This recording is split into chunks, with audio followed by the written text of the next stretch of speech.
Abel Bela Samari.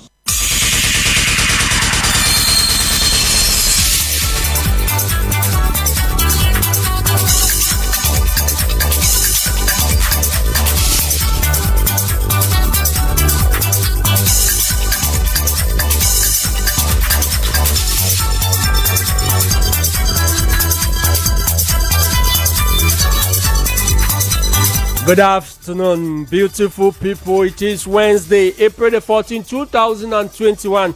Coming up in this edition. Get rich at all costs have pushed youths in Cameroon to be drug traffickers, members of occultic groups. The Ministry of Social Affairs says it is an alarming situation in the country.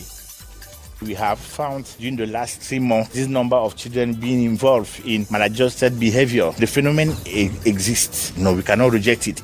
Details in this edition and still to come in the course of this newscast. Defense boss bash out at godfatherism, bribery and corruption in the recruitment exercise of young soldiers in Cameroon. Ra FM in today's edition, through the eyes of Mapala Zita, question: must we bribe before we succeed? And in sports, why did the indomitable lionesses of Cameroon fail to qualify for Tokyo Olympic Games? Ben Emmanuel will be telling us in our sport page. This is Royal Afternoon Edition, the 2 p.m. newscast. Good afternoon once again. My name is Abel Bela Samari.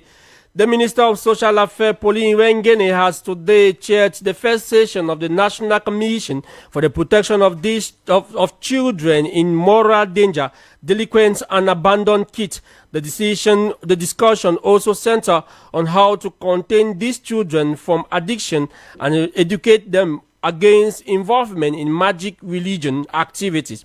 Our reporter Raisa Moko attended the session and got the reaction of the director in charge of child protection at the Ministry of Social Affairs, Jean-Pierre Ezra, in the following excerpt. Have some element from schools. You know that social affairs, we have services in schools, and we can give you some statistics saying that maybe in one school or another we have found during the last 3 months this number of children being involved in maladjusted behavior. So, but it cannot be the general perception of the situation, but the phenomenon exists. No, we cannot reject it. And we can just say another thing is that we are not covering all the schools in Cameroon. So you can imagine that only some schools we are covering. If we can have these statistics, try to make an overview of the situation. What are the strategies? If we had strategy, we will not organize this kind of workshop. It is because we want to know how the phenomenon is looking like and what can we do. No, this commission is an open site to let everyone present what we think and try to look what strategy can be adapted. And in line with this discussion on magic religion practice, our reporter Jementa sought to know from some Cameroonians what pushed them to adhere to occultism.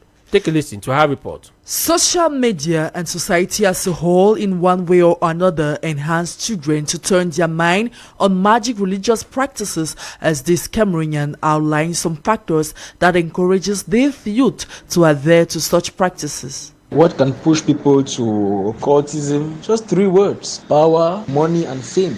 That's all. There are no other reasons why people have to join a cult apart from these 3 reasons. People are in search of power, they're in search of money, and they're in search of fame. And they can do anything to get it. We have poverty, we have peer pressure from friends and other people. You also see your friends spending this way and you want to also spend. And when going deeper to know how the money is coming from, they always introduce you to cultism. And at the end of the day, you will not resist. Even if you resist and die. And also, those people who are desperate, we have those in search of a good life. Those are some of the factors that can push people to cultism. While some Cameroonians uphold that the sense to dominate others also motivate them to adhere to cultism.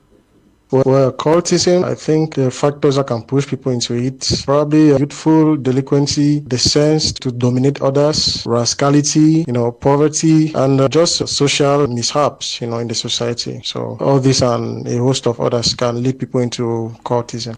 As these Cameroonians share the same point of view, educating these children to do with what they have is the best.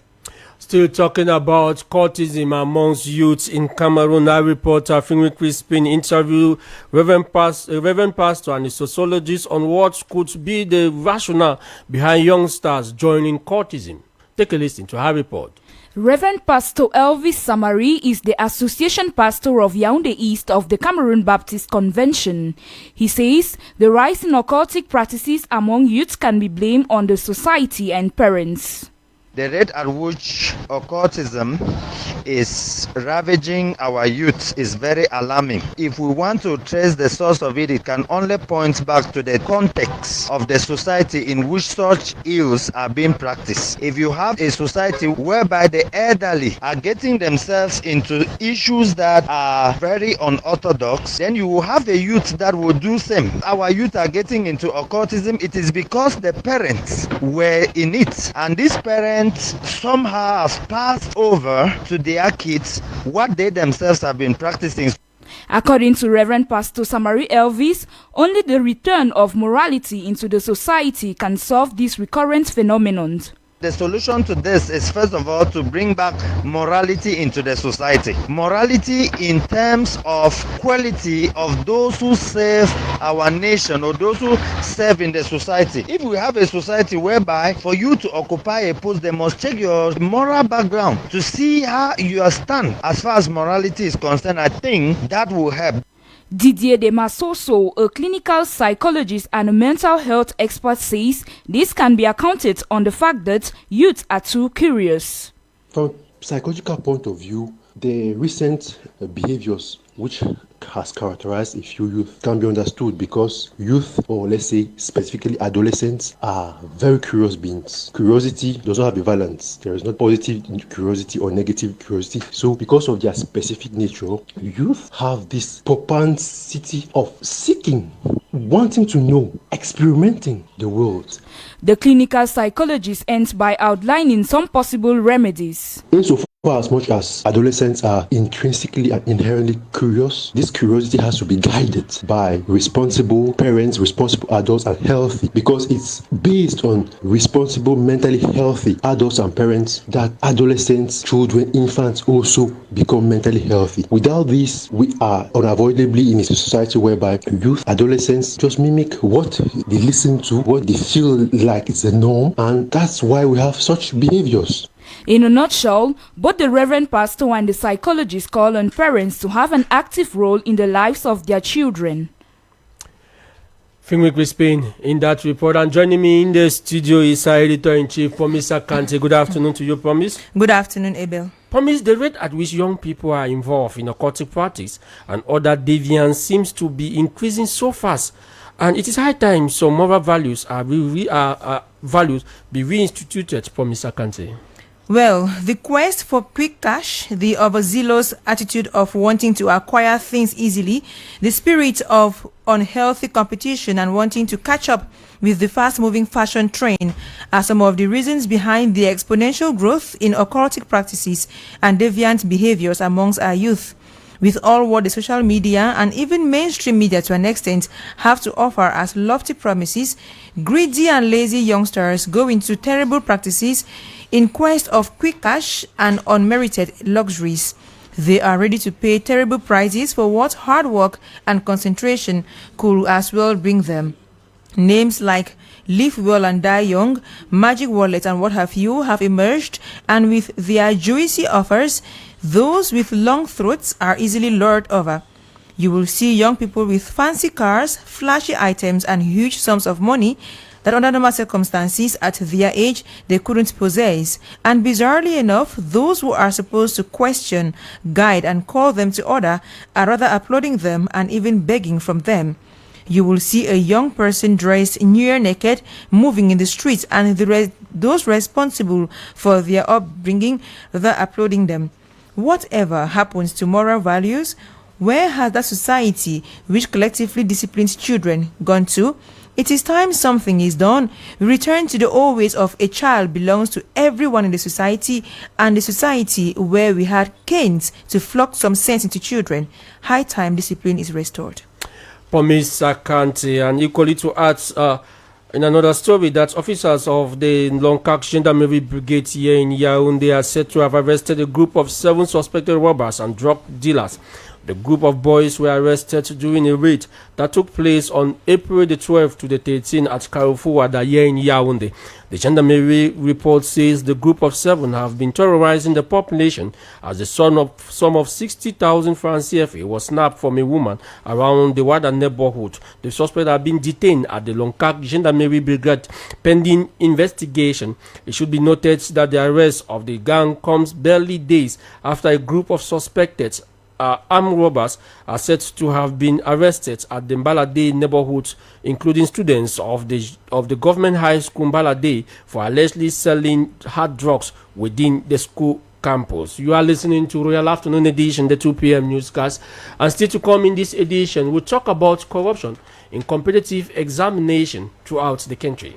It's something that everybody already know. Envelopes circulate whenever there's public service examination. Recruitment into the public service in Cameroon is crowned with corrupt practices. If there is nobody that send you, you will not get employed no matter the qualifications. Like I said in one of our late stories, the Minister of Defense, the Minister Delegate at the Presidency of the Republic in charge of Defense, District Betty Asomo, has seen a recent bash out at the phenomenon of bribing, recommendation, network or godfathership in the recruitment and employment of youth in Cameroon. Meritocracy is no longer seems to have its place in our today's society. Mapalazita, when finding from some Cameroonians their perception on the subject matter, and compiled the following report for us. It is rather unfortunate that in Cameroon today, recruitment or employment into the public service by merit almost no longer exists. The defense minister's warning alarm comes at a time when there are recurrent recommendations for the administration of some particular candidates into the Combined Services Military Academy, EMIA. This Cameroonian Maxwell says it is not a surprise to him to see such acts in Cameroon. All government exam launch, actually, the successful candidate is actually through either godparents, that's the influential people you see. So this question has no place. It's something that everybody already know. Envelopes circulate whenever there's public service examinations. Several other Cameroonians say godfathership, getting the right network or being connected to top officials seem to be the norm and only guarantee into getting into the public service. No matter what you know, no matter what you study, the question is who sent you? How did you come here? So if there is nobody that send you top ranking, that send you today, you will not get employed no matter the qualifications you have. That's how Cameroon is now. Recruitment into the public service in Cameroon is crowned with corrupt practices. Some unscrupulous middlemen who call themselves godfathers, they take bribe from would-be workers or from applicants in order to make their names appear on the successful list. The question as to whether meritocracy can still have its place in the public recruitment sphere in Cameroon, most citizens say is a thin line. Our Cameroon for now is very difficult and it's rare. To enter any public sectors without you having a godfather or like you just say, okay, I've come for this work, they'll just tell you and put you, it's very difficult. Meritocracy still has its worth in our country, but in a very small percentage. Out of 100, it has 30%. Hopefully, the minister's frown and the cry of many Cameroonians will bring a change in competitive examinations where meritocracy will have its place.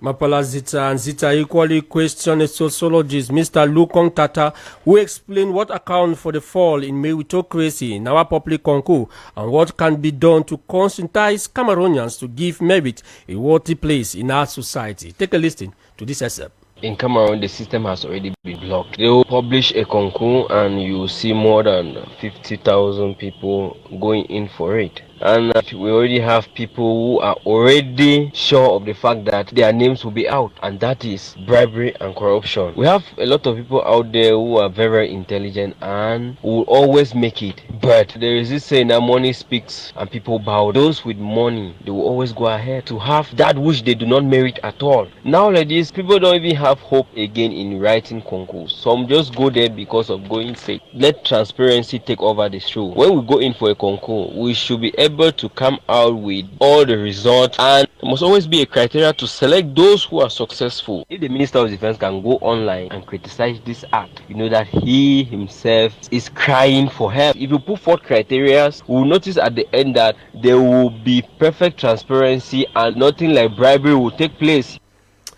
And on to religion news. Muslim faithful in Cameroon and all over are observing the second day of Ramadan. It is a period considered as the holiest month according to Islamic calendar. The spiritual retreat, which runs from either the 29 or 30 days following the sighting of the moon, is characterized by fasting, praying, charitable works, and other spiritual activities. In the following excerpt, the spokesperson for the National Cohesion Commission, Professor Suleiman, in a media outing, explained how his commission come about with the sighting of the moon. Yes, it is very important to sight the moon before starting or ending the fast. As you know, the Islamic calendar is based on the moon cycle. And Prophet Muhammad, peace be upon him, said, fast when you sight the moon and stop fasting when you sight the moon. If not, complete the month to 30, because the month in Islamic calendar has at least 29 days and at most 30 days. So it is very important, but we cannot know exactly how many days a month can have. We have to wait the 29th at the sunset after sighting the moon. So we are going to say the month has 29 or 30 days. So it is very important because it is based on the Islamic teaching, and we cannot predict the number of the days of every month because it can be 29 or 30, and we should wait the 29th day before knowing exactly if this month is 29 or 30. The Muslim scholar further explained the importance of sighting the moon. If the moon is not sighted, we have just to complete the month. We are at 29th, okay? If we see the moon, we start the next day fasting. If not, we complete the month to 30. And after 30, with or without seeing the moon, we start fasting. For instance, here in Yaoundé, if we don't see the moon, we can collect information from the region and so on. If the moon was sighted anywhere in the country, it becomes an obligation for us to start fasting. And we can also use technical material to look for the moon, but this work must be done at the 29th day of the Ramadan, not before. So we cannot predict and say Ramadan is going to start exactly on this day and to end exactly on this day. Professor Suleiman equally states the importance of this fasting period to the life of a Muslim faithful. Ramadan is the best month in the Islamic calendar. It is the month during which the Holy Quran was revealed to Prophet Muhammad, peace be upon him. It is the month in which we have a night which is better than 1,000 months, the night of power. And it is a month during which Allah the Almighty recompenses the faithful at the higher level. So it is important for the Muslim to fast because fasting is one of the 5 Islamic pillars, one of the fundamental of our religion. We talk culture in this edition of our 2 p.m. newscast to talk about inculturization in this newscast, focusing on the attribution of traditional titles to religious leaders in our society. How do these two aspects collaborate for a better existence of activities in our society? Our reporter Susan Nayonge caught up with a cultural expert to know more about this situation. Her report. It is beyond reasonable doubt that religious leaders have other caskets in society. This also includes posts of traditional leadership. It can be explained by the fact that this is an African community with norms which are followed. Mr. Ernest Akufor is a cultural expert. He talks about how such titles can be acquired. When you grow at a certain age, you attain a certain degree in that society, and then from the works you do in that society, the people discover that, okay, it will time, they give you those titles as distinctions. They are just like the medals. So they are just distinctions which are being given to honor the person for his or her good works. In Cameroon, there are a number of examples. Reverend Samuel Engum from the Cameroon Baptist Convention bears the title of Fon of Oku. Also, the late Christian Cardinal Tumi, who was from the Catholic denomination, bore the title Chief of Nso Community from the Northwest region. Our cultural expert says bearing double titles helps to keep their identity. It is written nowhere in the African traditional custom that somebody should not embrace the Western religion. Rather, in the Bible where it says you don't serve two masters at a time. But I don't want to believe that it is serving two masters at a time. No. Because, you see, when you have many children, that's the same thing. You have to manage them. Mr. Ernest Akufor further denies the existence of any interference between religious and traditional posts. We know religion is the culture of the Jews, whereas the tradition is the culture of the Africans. So they should not come. When the Jews came, they never came to assimilate the Africans, but they brought along their own religion, and which was not geared at teaching us about God per se, but to exploit the Africans. In a nutshell, these acts all constitute the phenomenon of inculturation, which create a harmonious atmosphere in society. We'll take you out of the country in Egypt, where at least 20 people have been killed in a bus crash in Egypt. Local officials says the accident happened on a desert route when the bus hit a broken down lorry and then burst into flames. And still out of the country, U.S. President Joe Biden has called on Vladimir Putin of Russia to de-escalate tension with Ukraine amidst the large building up of Russian forces on its borders since the annexation of Crimea.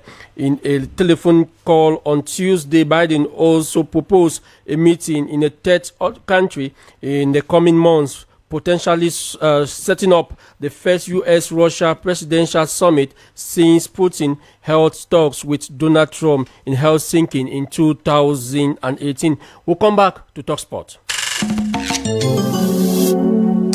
And in sports, the indomitable Lionesses of Cameroon have failed to qualify for Tokyo 2020 Olympic Games after losing on aggregate to Chile 1-2 in Antalya, Turkey. The 2016 Vice African champions were held to a virgin draw yesterday during the return leg of the Intercontinental Playoff.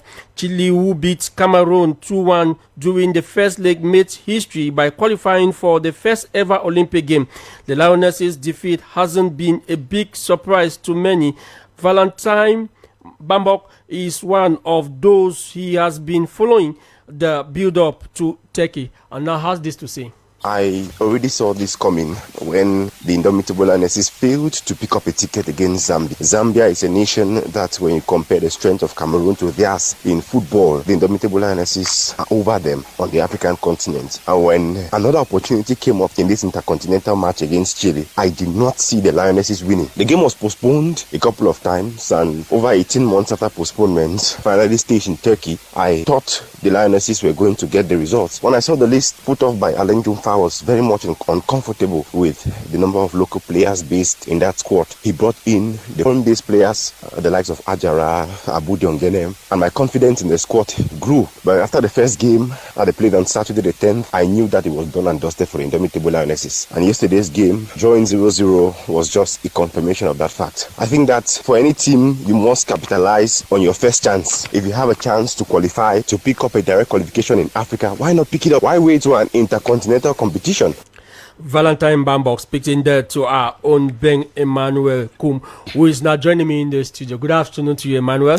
Good afternoon, Abel Bela Samari. Emmanuel, Cameroon's failure to qualify for the second Olympic game after 2012 greatly underlined the need to revamp the squad progressively to avoid similar misfortune. And in the following report, Ben Emmanuel, you say the Lionesses can regain their lostified standard, but it will take tremendous effort to do so. Players of the women's national football team of Cameroon slumped to the turf with anguish at the end of the Intercontinental Olympic Games qualifiers against Chile. An image that sums up the team's grief after failing to qualify for the Tokyo Olympic Games this year. Never had the Lionesses dug deep for victory, but even after a superb display from a fabulous team, Chile failed to succumb to their stellar quality. The 2016 Vice African champions are to an extent the architects of their own downfall. They failed to dismiss the challenge with ease despite being packed with an impressive attacking talent. Talent who will need worthy successors if the tale of misfortunes and regrets should be avoided in future. Speaking after their goalless stalemate with Chile, the head coach of the women's national football team, Alain Jomfa, said he was really disappointed. He also added that the team has been undergoing reconstruction in the last years. If there is any truth in what the gaffer says, then there is still a lot to be done. The country's domestic championship is jammed with a wide range of talent. Besides that, there are new emerging rising stars in European continents. They all need attention and composure to become the next future national pride. It is no secret that the current crop of players is rapidly aging. Consequently, a new set of generational talent is warranted. This will ensure Cameroon will regain their once cherished prestige and further confirm her status as continental giant in women's football. But it will take patience and tremendous hard work, but only time will tell.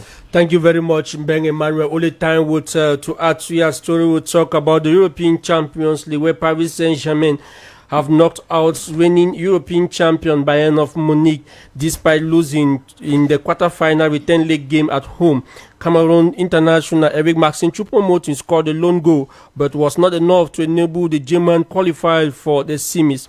Elsewhere, Chelsea lose at home 0-1 to Porto, but see through on aggregate. Today in the Champions League, Manchester City are on the way to Borussia Dortmund. They lead 2-1, while Liverpool hosts Real Madrid. They thrill after their 3-1 first leg defeat. And from that sports story, let's now welcome Anne Priestley Kopitek, who is here with us with a summary of this newscast in the French language. Good afternoon to you, Anne. Good afternoon, Abel Bela Samari. Lutte contre la corruption, concours d'entrée dans les grandes écoles au Cameroun. Le ministre délégué à la présidence chargé de la défense met en garde dans un récent communiqué les candidats, les élèves, les parents d'élèves et leurs relations. Il demande aux concernés d'arrêter toute tentative de corruption. La Commission nationale pour la protection de l'enfance en danger moral, délinquante ou abandonnée a entamé les travaux de la première session au titre de l'année 2021 ce matin à Volier. Ces réflexions visent à lutter contre la prolifération des dérives chez les jeunes, parmi lesquelles l'adhésion aux pratiques magico-religieuses. À l'international présidentiel au Bénin, Patrice Talon, président sortant, remporte le scrutin dès le premier tour. Une victoire obtenue avec 86% des voix face à des candidats peu connus du public. La Cour constitutionnelle procédera à la proclamation officielle des résultats définitifs dans les prochains jours. En sport, championnat de football professionnel, le Classico Coton Sport de Garoua contre Canon de Yaoundé se joue cet après-midi.